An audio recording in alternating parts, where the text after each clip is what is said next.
Hey guys, Susie here. It is the end of the year, so that means it is time for me to tell you my favorite reads of 2012.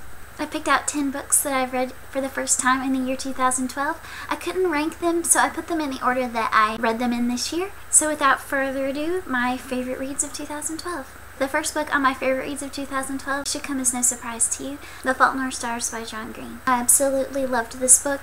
I 100% believe that it was worth all of the hype that surrounded it. So many emotions with this book. I made the mistake of reading this book while I was on break at work, and I had to put it down because I started bawling. Just everything you expect from a John Green novel.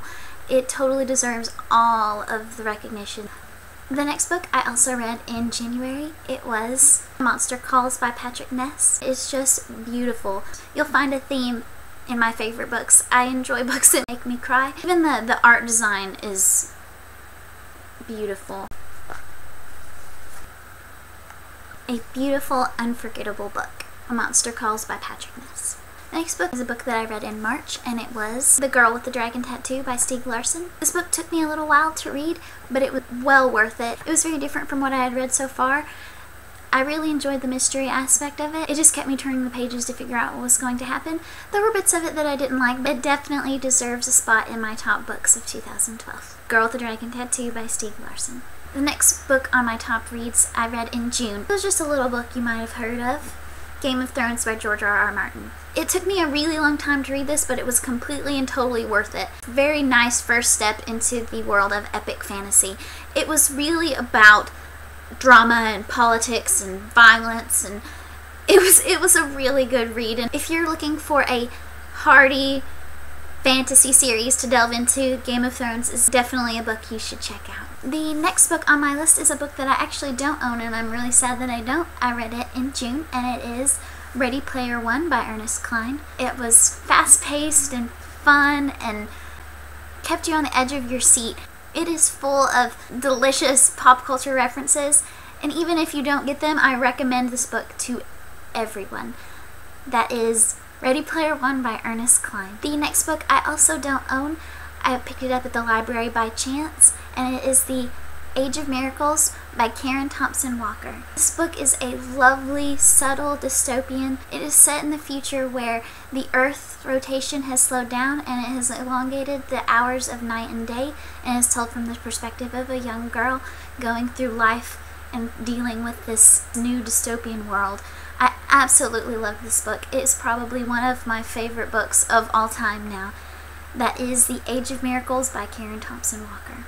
My next favorite read of 2012 I read in October, and it is The Casual Vacancy by J.K. Rowling. It was another book that took me a long time to read, but I feel like the length of time that it took me to read it was definitely worth it as well. I've already said a little bit about this book in my October wrap-up, so if you'd like to hear more about what I thought of it, you can check it out there, but it is definitely a top read of 2012. That is The Casual Vacancy by J.K. Rowling.